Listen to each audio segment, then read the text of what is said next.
عوام کو جنت جہنم فرشتے انہی چکروں میں الجھا کے رکھیں گے جس کی وجہ سے مسلمان ترقی نہیں کر سکتا، اور یہ دنیا کے بہت ساری لذتوں سے محروم ہے، انہی چکروں میں الجھا کے رکھیں گے یہ فرشتے، قبر کا عذاب، ٹھیک ہے، جنت اور کیا جہنم۔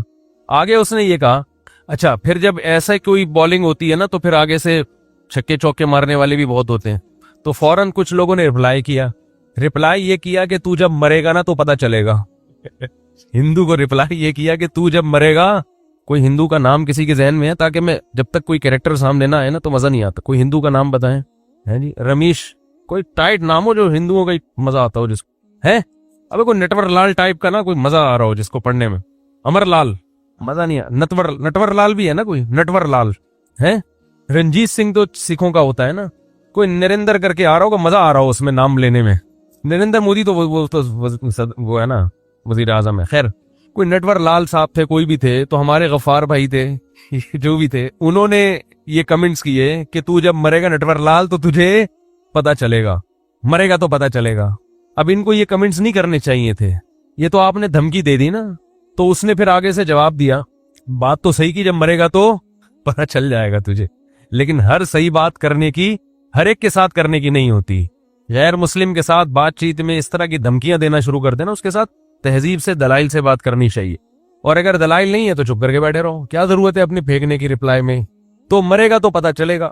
یہ دھمکی جب ہو جب آپ دلائل سے سمجھا کے عاجز آ گئے ہو، پھر آخر میں کہو کہ بیٹا مرے گا تو پتا چل جائے گا، جیسے قرآن نے بھی دھمکیاں دی ہیں، دلائل کے انبار لگا دیے، پھر بھی جب بات سمجھ میں نہیں تو اللہ نے فرمایا تمتعوا، مزے اڑا لو، فإن مصيركم إلى النار، آنا جہنم کی آگ کی طرف ہے، اڑا لو مزے، کوئی فرشتہ نہیں ہے، کوئی قبر نہیں ہے، کوئی جنت نہیں، کوئی جہنم نہیں، مزے کرو، پھر ٹھکانہ کیا ہے جہنم کی آگ۔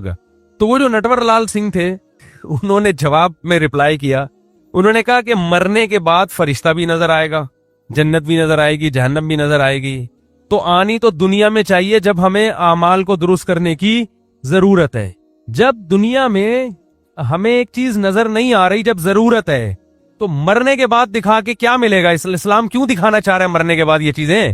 بات آ رہی ہے سمجھ میں؟ اشکال اعتراض آ رہا ہے سمجھ میں کہ بھائی یہ کیسا دین ہے جو کہہ رہے ہیں مرنے کے بعد سب چیزیں نظر آئیں گی؟ تو مرنے کے بعد کیا فائدہ؟ ابھی دکھاؤ نا، تاکہ ابھی ہم دیکھ لیں، ایمان لے آئیں، اللہ کو اللہ نظر آ رہا ہے، اس نے اللہ کبھی کہا نہ اللہ نظر آ رہا ہے، نہ فرشتے نظر آ رہے ہیں، نہ جنت نہ جہنم نظر، کچھ بھی نہیں آ رہا، اور بولنے مرنے کے بعد نظر آئے گا، تو عمل تو ابھی کرنا ہے، اور دکھا کب رہے ہو؟ مرنے کے بعد۔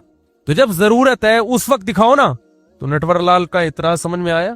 اس کا قرآن نے جگہ جگہ جواب دیا ہے، یہی تو بات ہے جو پیغمبر لوگوں کو سمجھانے کے لیے آئے ہیں، دکھا دیں، اگر اللہ یہ دنیا میں چیزیں دکھا دیں تو پھر آزمائش بولو بھائی ختم۔ دیکھی بھی چیزیں تو تم بھی مانتے ہو، ہم بھی مانتے ہیں، جو نظر آ رہی ہیں چیزیں نٹور لال بھائی، ٹھیک ہے، وہ تو تم بھی دیکھ رہے ہو اور ہم بھی دیکھ رہے ہیں، اس میں تو اختلاف ہے ہی نہیں۔ اختلاف وہاں ہوتا ہے جہاں صغرے کبرے ملا کے نتیجہ اخذ کیا جائے، دلائل اس کا تجزیہ کر کے کوئی صحیح نتیجے پہ پہنچے اور کوئی غلط نتیجے پہ، وہاں انسان کی آزمائش اور وہاں انسان کا امتحان ہوتا ہے۔ قرآن بار بار اپنی کتاب میں کہہ رہا ہے، اللہ اپنی کتاب میں بار بار کہہ رہے ہیں کہ میں نے اس کائنات کو علامت بنایا ہے، اور علامت ہمیشہ اس چیز کی ہوتی ہے جو چیز کبھی نظر نہیں آتی، اگر وہ نظر آئے تو پھر اس کے لیے علامتوں اور سائن بورڈ کی ضرورت نہیں ہوتی۔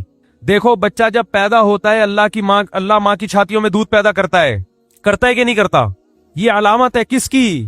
کہ اس کو کسی نے پیدا کیا ہے جو اس کی بنیادی ضرورتوں سے واقف ہے، کیونکہ اللہ نظر نہیں آ رہا، اور اللہ کی یہ صفات کہ وہ ہر چیز پر قدرت رکھتا ہے، یہ صفت بھی ہمیں نظر نہیں آ رہی، اور وہ اپنے بندوں سے محبت کرتا ہے، یہ صفت بھی ہمیں نظر نہیں آ رہی۔ تو اللہ نے اپنے وجود کو ثابت کرنے کے لیے ایک علامت لگائی ہے سائن بورڈ کے، اسے دیکھ کر مجھ پر ایمان لاؤ۔ ان میں ایک نشانی کیا ہے؟ ادھر بچے کی پیدائش ہوئی، ادھر ماں کی چھاتیوں میں دودھ پیدا ہو گیا۔ کیا یہ خود بخود ہو رہا ہے؟ یہ جو ماں کے پیٹ میں اور ماں کے جسم میں ایسے سافٹ ویئر ڈل گئے ہیں کہ ادھر بچہ پیدا ہوا، پہلے ماں روٹی کھا رہی تھی، اس سے گوشت بنتا، اس سے خون بنتا، ادھر ماں نے روٹی کھانا شروع کی، فوراً بچے کی پیدائش پہ کیا تبدیلی آئی ہے؟ دودھ بننا شروع ہو گیا۔ یہ خود بخود ہو رہا ہے؟